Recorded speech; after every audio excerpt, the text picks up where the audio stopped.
So this week again, Wednesday, Thursday, Friday, we are bracing for what we're calling protests. Yes. Right? And that's the headline in the Standard today. Kenyans brace for tough protest week. Azimio has declared it will hold demonstrations from Wednesday to Friday as Kenyans push for a lowering of the cost of living. But the move comes at a cost. Business will be paralyzed in many parts of the country. CT, you were reading the headline again in the Star as well, a story in the Star. Yes, I That's was. talking about many other things and quoting various people and what they've said. Yes, I was. And I was saying, you read all this and you ask yourself, let's get back to basics. What really are the protests about? That's one. What exactly are we being told they are about? Okay. What are the different parties relating to the protest? What are the opposition saying the protests are about? What is the government saying? And then there's the question of what is the reality that we have in this country. Are the lives of the citizens getting better? The answer is resoundingly no. Are people able to afford not even a livelihood, living, just basically surviving? The answer again is a resounding no. So are the costs of things moving, not gradually, but steadily and resoundingly again beyond the grasp for most people? The answer is no. But you do not hear this at the center of the discussions around these so-called demonstrations. Because it is Raila's demonstrations, according to some, and then there's Ruto's resistance of it. Okay? There's a discussion about laws that are being brought in. By the way, this isn't new. Essentially, they're just looking at the old constitution and looking at what the laws were then. You talk to the chief, who would then talk to God knows who, and the DO, and then the DC, and the... Man, in short, there was a process through which you could hold a demonstration, but you really couldn't. You really couldn't. And that is part of the reason why demonstrations were held irrespective of what the government thought or said. But we are not there now. You actually can't hold a demonstration. It is not only your right, but it's a process.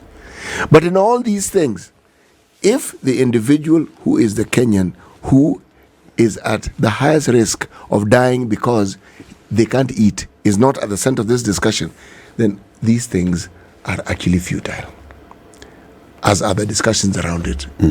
But we must keep talking because the situation that we have is one which, if it boils and gets to a certain crescendo, we will have a problem that none of these leaders who are now talking will be able to control. What are these demonstrations about? No. I can only answer that question by saying what the various leaders say these demonstrations are about. From what you heard them saying, all right, what have you deduced these demonstrations to be about? It's about two things, not one. It's about the problems that Kenyans have at the moment, the problems of rising costs, the unaffordability of costs of living in Kenya, and two, what one also hears is that the illegitimate government of Ruto must go. Now, how these two things are tied, I don't understand. I honestly do not. If you feel you want President Ruto to go, that's a separate discussion. If you feel you want the country to understand, or the leadership to understand that they must take care of the problem of people going hungry, it's a different discussion. But if you bundle them, so I'm asking, so if Ruto suddenly left, how exactly would people suddenly get more food? Let's say Ruto left and he was no longer there. What would then happen? If Ruto left, we're assuming he would live with Gachagua. So then what would happen? No, I'm just asking. What do you think? Because it's being asked for, so let's say it happens. Okay. So then what do we have? Next step. Who becomes president in the interim? Wetangula? Yeah. Okay, so Wetangula becomes for what, 90 days? Yeah. Then we go back to the elections again. Yes. And then what happens? Okay, let's say Raila becomes president. Suddenly, are we going to have a situation where the cost of living will suddenly go down? And the taxes will be reduced. And the taxes will revert back to factory settings, the earlier one. No, they'll be lowered. They'll be lowered Considering completely. the previous ones were All right. high. But the thing also that will happen is that now the Ruto brigade will say Raila must go. Now then we'll have go a back to the situation streets. where we'll go back to the streets, and now it's Raila who must go. So will the plight of the Mwananchi have been resolved in any way? I want to look at some protests that took place in other countries that maybe one would say yielded some kind of attention, even at the very least attention. If you want to look at what happened that then caused the Arab Spring, if you want to look at protests that took place in Chile when folks are complaining about the cost of transportation, you talk about Egypt and bread, and it did not take Sudan and bread as well. Yeah, and bread as well. It did not take somebody to lead people and say, let us go and protest. No. You hear what I'm saying? It did not say that there were going to be announcements on regular basis and say, tomorrow we are going out into the streets. No. These things were fluid because the people actually felt this pain right at the point, and they said, we've been pushed to the wall, we cannot take this anymore. Nobody needed to tell them. When one person got out into the street, it didn't need anybody else to remind them that they were feeling the pain of this. So this feels almost kind of forced to me. And if you have to tell people on a regular basis, we will be protesting on a certain date, it seems as though there's something that is being pre-packaged for people. And my question then becomes, have Kenyans, we know Kenyans are at a point whereby things are very, very difficult. 3 months ago, things were difficult. Today, they're a lot more difficult. You cannot compare that there's not enough shilling to get around the issues that people have, isn't it? People are feeling this. But to the point whereby Kenyans are not on their own coming out and saying, we need to do something about this. It still feels as though somebody is saying it on your behalf. And for me, that could be the reason why on the government side, it's not being taken as something that needs to be done and done now. Because let me tell you the truth. You see the things that happened in Chile when people came and the whole transport system was brought to a standstill. Billions of dollars were lost on a daily basis. The Arab Spring, where people were out in the streets morning, noon and night. It didn't matter what you said. Arrest us, we be bailed out. Guess what? When they were bailed out, did they go home? Nope. No. They were bailed back. out and they went back into the streets. If you have a situation like this, I guarantee you 1,000%, your government will sit up and take notice and do one of two things. They'll do something about it, or they'll put their hands up and they say, this one, we actually cannot do. But if it appears as though somebody is doing it on your behalf, that you, the Kenyans that people are shouting about, we're not seeing that you really feel it. In fact, we have even been told, but Kenyans are not complaining. It's a few people who are out in the streets. Kenyans are not complaining. Kenyans do not feel it. What would you do? If you feel that 50 million Kenyans, out of the 50 million, less than 1 million are coming into the streets, would you feel burdened to do something about it really? No. You do something. You know, what is happening here, in my opinion, is the political class is basically managing the people. That's it. To make sure that the people do not do something about whatever they want to do, you know? This whole conversation of, we are pouring onto the streets, we are Azimio, and then now the Kenya Kwanza leaders will come and taunt them. So they're taunting each other. They are basically just managing us. I asked, what are these demonstrations about? Because Kenya Kwanza, and we've talked about it here before, not Kenya Kwanza, but Azimio has been having this message. It's about the cost of living. The price of unga must come down. How or introduce subsidies that were there for unga. Those subsidies did not work, first of all. They speak as if they had a very a formula that worked. Those subsidies did not work. So they talk about introduce subsidies. Anyway, so the next thing they talk about is open the servers and let's have electoral justice. Let's audit last year's election. Okay. The other thing they talk about is stop interfering with our MPs in parliament. Stop buying our MPs in parliament. Okay. Higher. The other thing they talk about is IEBC. Let us participate all together in reconstituting the IEBC. These issues, apart from that one of food, the other three are about the politicians haggling for space and relevance. And the one on the cost of living, that's why it is so it lacks direction. You see, the others, they say, let's reconstitute IEBC selection panel. We'll be sitting there. Cost of living, bei ya unga imepanda, bei ya unga ishuke, they don't say exactly how, exactly what to do. It's because it's not the conversation. The conversation that we have from these people in the political class is one, mtatuona. You will listen to us, you will give us something, and you leave us alone. And we will leave you alone. And trying to occupy that space so that nobody else comes up to occupy that space. Remember when one Sunday President Ruto came out and said, let's have dialogue, let's have parliamentary dialogue. Later that evening, the Azimio leadership came out and said, all right, we agree to the dialogue, but we shall have dialogue structured in a certain way. The civil society tried kidogo to say, how about we have a national conversation and not just about these particular issues, but have a national conversation on issues. Where did that go? Nowhere.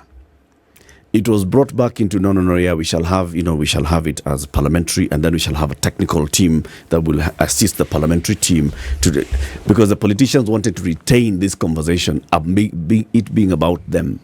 Civil society wanted to say, let's have a public conversation about it, right? And the civil society, it was killed. The civil society were holding the broom from the right hand. They understood it. Eric, you've mentioned this in the past. Not as in yesterday, even last year. You say, there's a need for that Boma-style national conversation. The way things are going, we really do need to have a national conversation. A national conversation involves people in more ways than one. And the politicians become just part of that group. But this one is the politicians who are the center of it.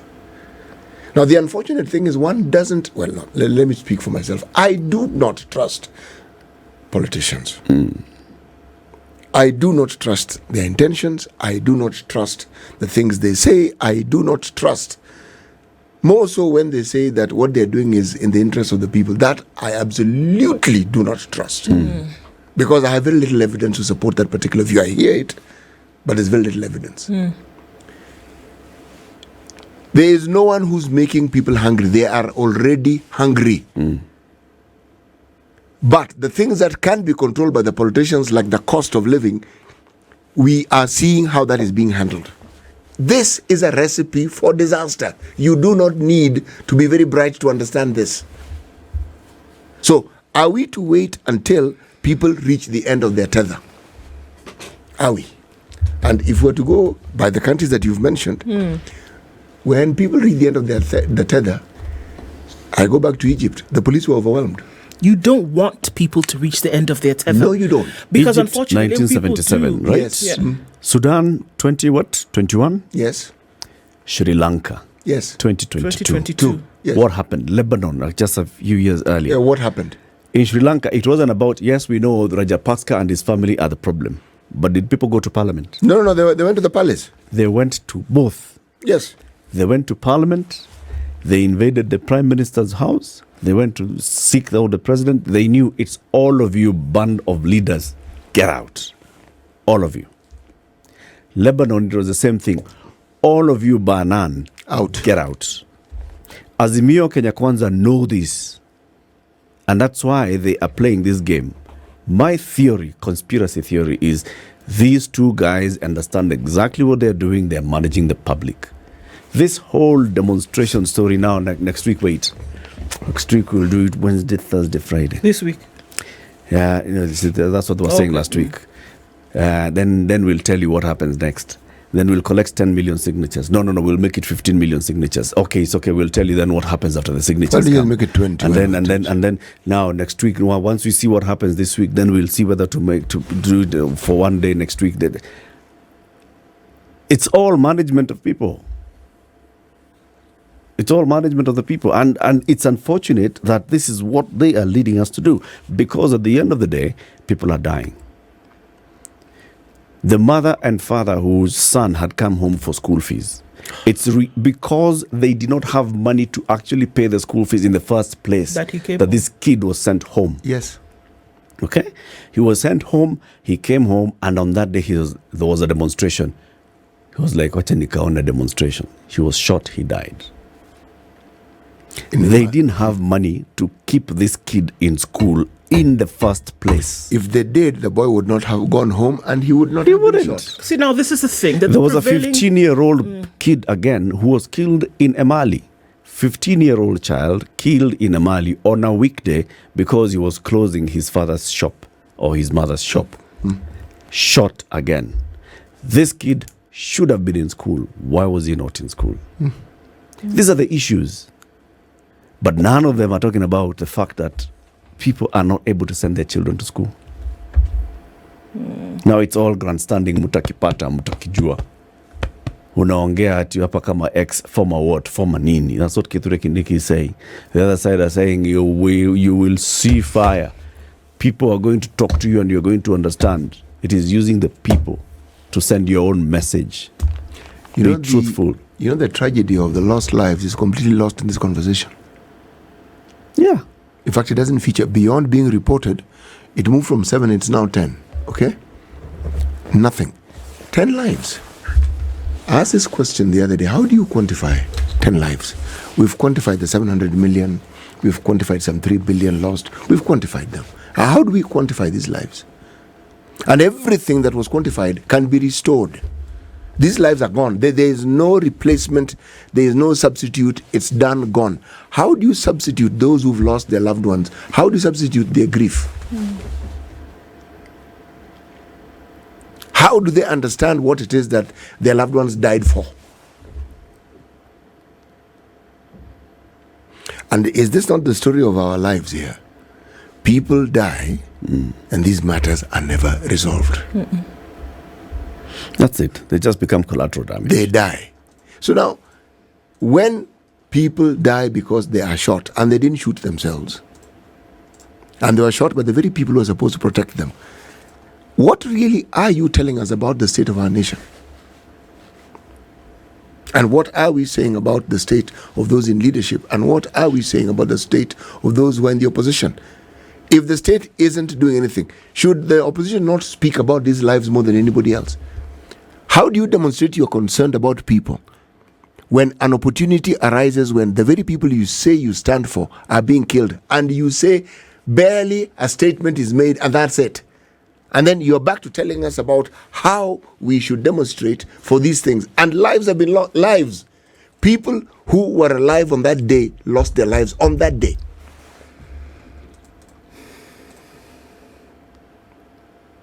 You know, It's sad. The measure and the standard of how it is we judge ourselves as a country has been laid bare. We can see it. It's very clear. Those people that lost their loved ones, they are today forming WhatsApp groups, forming Arambe committees in their villages, trying to raise money to organize funerals. Yep. Okay? Moja Expressway has reopened. They are slapping us with a bill of 700 million shillings, which Kipchumba Murkomen has readily accepted, that guardrails and wires that were removed cost $5 million. Yes, that's what he's telling us.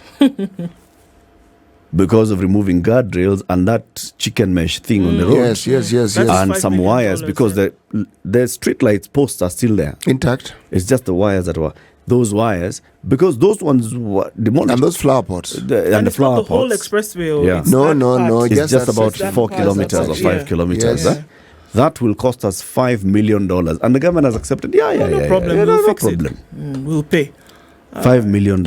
And now, as though this will be better, there's a legislation they now want to push that will not only outlaw these things, but will lay blame at the foot of those who led those particular riots. So you will pay the bill. There is no law. Forget about that. Is stories. come. Nothing. They won't do Who? it.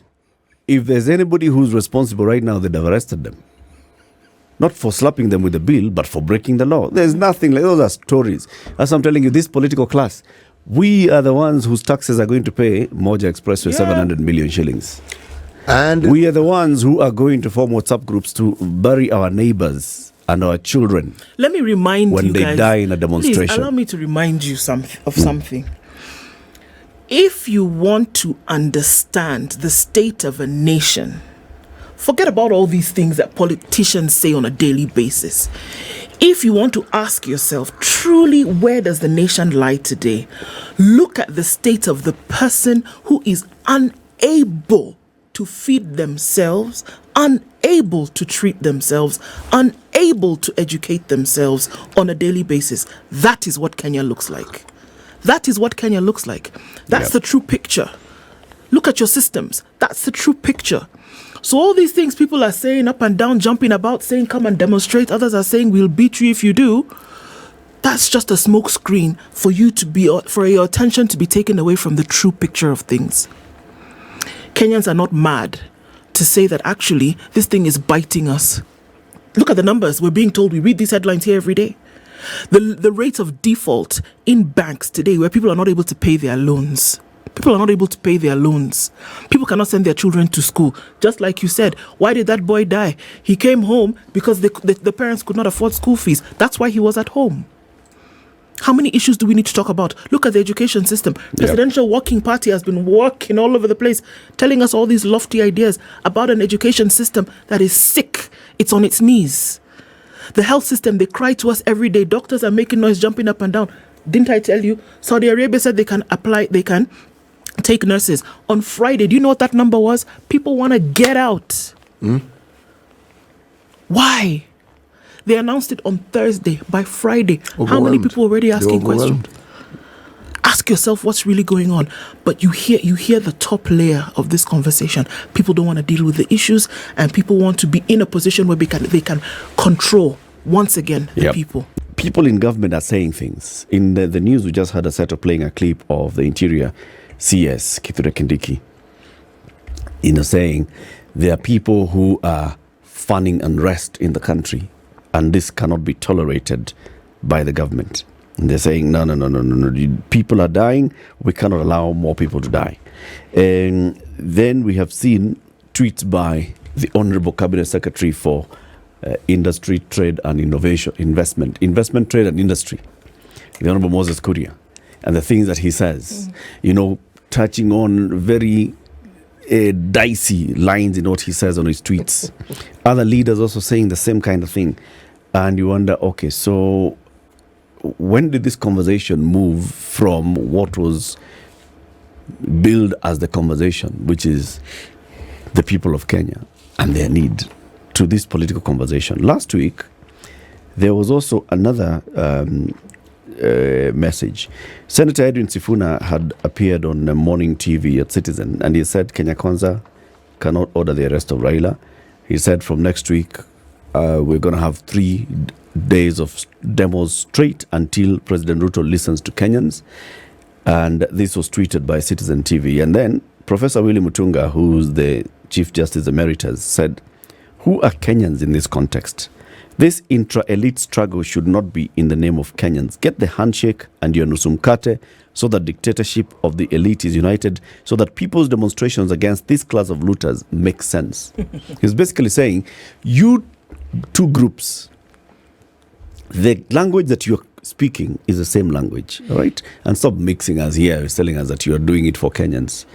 Can you go now join together so that the people of Kenya can clearly see what their leaders are doing and not doing? Do you think Kenyans are confused as to what's going on?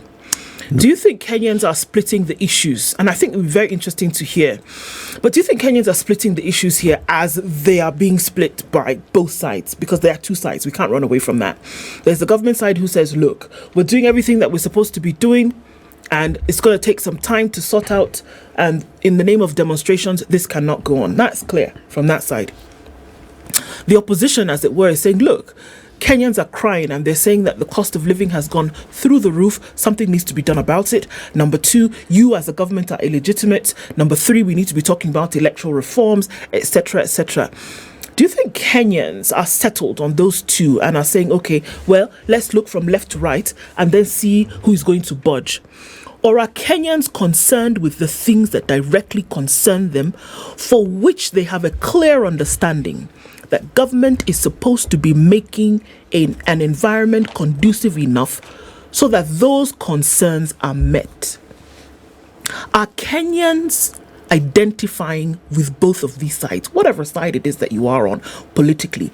Or is the main issue the concern for which Kenyans have about their livelihoods of being able to get up in the morning and go to work, go to school, go to your business, go to whatever it is that involves you through the day, and that the things that you need in order to have these things done are delivered to you, or that you're able to achieve them or get them in a conducive environment? For me, I would say that that's just it. That Kenyans are concerned about those things. Kenyans don't give a damn about who annoyed who on the political scene. Kenyans don't care whether you want to show whose chest is bigger in this kind of operation. And I'm telling you, once it gets to the point where Kenyans' needs and issues are not being met, to the point where they feel a frustration so great that they cannot come back from it, you will not have to ask anybody to come out into the streets. You will not have to ask people to find out which side of the political divide they lie on. And I'm saying that time has not happened. It has not come yet. Kenyans have not gotten to the point where it is so bad that they're going to have to spill over. It has not gotten to that point. Not yet, but Kenyans what are concerned. What I'm saying is that those people in a position to deal with a situation whereby it doesn't have to get to where Kenyans really do demonstrate, need to buckle down and do their job. Oh, no, that's what they're doing, do. No, they're not. So. If we're being... Let me tell you, they clearly know that they don't have a silver bullet, all right? And what they've done is they've galvanized, they've come together to confuse the Kenyan. Like you've said, Kenyans, whether supporters of Kenya Kwanza or Azimio or non-aligned, all understand the pain that they're feeling, okay? The division comes in the messaging that comes along with it. On one side is sending the message that, these guys who are in office are supposed to be doing things and they're not doing them, and that's why we are not moving, all right? The other side is saying, we are trying to do something, but now look, we keep getting distracted by these other guys who are not in government, who just want a nusumkate, they just want to come and distract us, and that's where the division is. The main issue, whether we all understand, I think we all do. And that's why the politicians have taken this, and this is why I'm saying this is my conspiracy theory. Both sides are working together, at least the leadership. The leadership of Azimio and the leadership of Kenya Kwanza. They're together, they understand. They're having that same message. They are riding on the fact that the Kenyan is feeling bad about the situation. And in order to make sure that this Kenyan is not the one that is completely taking control of the narrative, they are the ones who are taking control of the narrative. When you see the leadership of Azimio saying, mutakipata, mtajua sisi ni nani, mtajua tuko na watu, mtajua tuko na 10 million, tuko na 15 million, mtajua, and the other side saying, si tuliwashinda, tutawapeleka Bondo, tutawapeleka nyumbani. They are speaking the same language. They are avoiding somebody else from coming out and saying, guys, our leaders are not just those in State House. Our leaders are those we elected from the county assembly all the way to State House. Those are our leaders. Our leaders have the power to make things happen. Better. Our leaders owe us some communication. Our leaders, but if you listen to those who are speaking, the senators and the MPs from Azimio speaking as if they have no role at all to play. The governors in Azimio speaking as if they have no role to play. The governors in Kenya Kwanza speaking as if they are not doing anything, and because Maandamano is distracting them. That's why we can't work. That's why we can't work. The president and his cabinet ministers saying, you know what, these people are just disturbing us. This is them keeping us from having our conversation. If you look at the trajectory of the conversation, began by looking at countries where civil upheavals have occurred. When the political class are blind and deaf to the plight of their fellow citizens, what they don't know they're doing is they're creating a third party. They're creating a third group of people who may represent the voiceless in ways that they cannot. And it isn't as though it will be one of them or either of them. It will be those who with clarity understand that they are not interested in what these two groups are offering currently. Because they are offering the same thing, vagueness. Okay? On the one hand, you're promised this and it doesn't happen. On the other hand, you're supposed to be addressing the plight of the people, but the conversation is completely different from the plight of the people. So really, anything that directly relates to the Mwananchi is simply not being addressed. It's odd about history. It's odd about understanding history, and it's odd about how it is that we never seem to take a very keen interest in understanding what history teaches us. Now, platitudes abound as to what happens when people don't understand history or don't follow it or don't interpret it correctly. But in this country, it represents a change in our social and political situation, a change that is not going to occur, it is actually with us. When anyone who is considered to be a political leader right now is at a place where it is felt by those who elected them that their interests are not being looked after, they will look for somebody else, or they'll look for a different group of people. I observe the churches getting bolder in their tackling these matters. They're actually speaking boldly. I refer to the discussion that Archbishop Maharia was having in Citizen, and the things he came out and said boldly. Now, this boldness is what is needed. Simply saying it as it is, not sugarcoating it. So and so, this is where you're wrong, and you must be told. You're not handling this well, this is where it must be told. Can I ask us a question? Simple. Because Kenya does have a cost of living issue, high cost of living problem. Kenya does have a problem when it comes to development of infrastructure.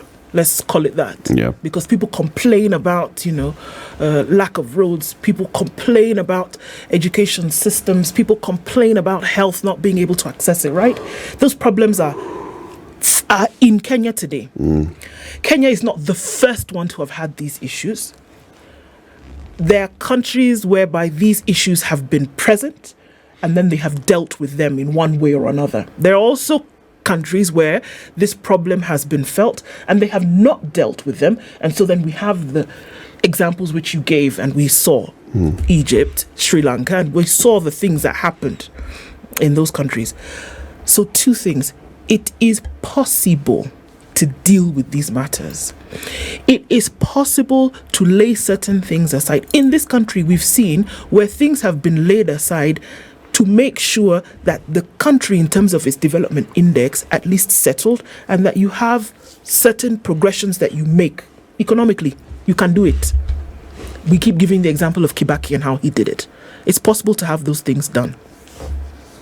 It's also possible to see a situation whereby if you do not deal with them, but just imagine when you have a pressure cooker situation, what happens? What happens? The natural inclination is for the thing to combust, is it not? That is the natural inclination. And I am saying that you have the ingredients for internal combustion, and right now they're just simmering. It has not gotten to the point whereby the pressures are so strong that people will blow up. And I am saying that if you do not deal with it, if you don't take the lid off, if you don't remove that little thing that's going to make sure that your pressure then ceases, if you don't deal with those issues, you will have a situation that you will not then be able to manage. Can something be done about it? I say yes. Is there a choice to do something about it? Yes. Is it being used? It is not. And that is what Kenyans ought to see. That the pain that you feel when you wake up every morning, somebody can do something about it, but it's choosing not to. Can I ask a question? And that is what is going to bring about the problem. Can I ask a question? I mean, we've pontificated on the selfishness and the self-interest that our political leadership have. But let me meander into the galaxy a little bit. Heaven. No, just galaxy. Okay. But not even interplanetary, just intercontinental discussions. Are we alone in these discussions as Kenyans, or do we have other people who have an interest poking their fingers and their business into our business? You see, The moment you hear IMF and World Bank, a lot happens that is outside your control. Well, it's within your control, yes, but the thing that the IMF and World Bank don't seem to have been able to understand is how it is they can bring about disciplined financial situations that benefit the people. They have a rule book that seems to favor them. And from the way I see it, whenever they say tighten your belt, it means we are going to levy some really unreasonable conditions that will really make you suffer. And sometimes I think the people who will suffer the most, the citizens are already suffering, so their suffering is a constant, and even if it increases, the gradient can be seen. But some of those measures seem to be guaranteed to get the leadership who are in a position of authority out of that leadership.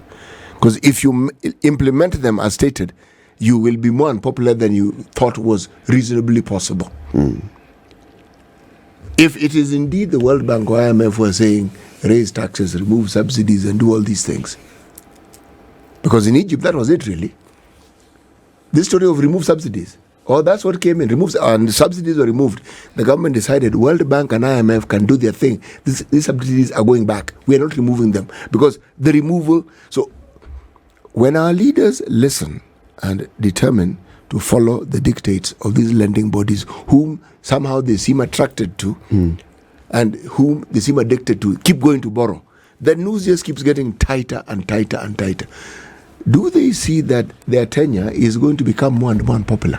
Are you trying to say, CT, that they don't have a choice in this matter? I'm saying they have a choice, but the choice is to either find a clever way of giving the impression that they're meeting those needs and yet serving their countrymen, or simply saying these things are impossible and it's going to make us unpopular, because it is definitely going to make this government more and more unpopular by the day. I think it just calls for statesmanship here. All right? Let both sides agree that they were all in it when they were screwing up the economy. All of them. Ruto as deputy president, Uhuru as president, Raila as brother to the handshake. They all watched and saw as we got where we are. And they are all seeing where we are going to next. So when we are at this point where we are just being controlled by external factors, they all can see. The truth is they should now just come together and tell us the truth. Guys, it's going to be tough, it's going to be painful, and this is what we're going to do.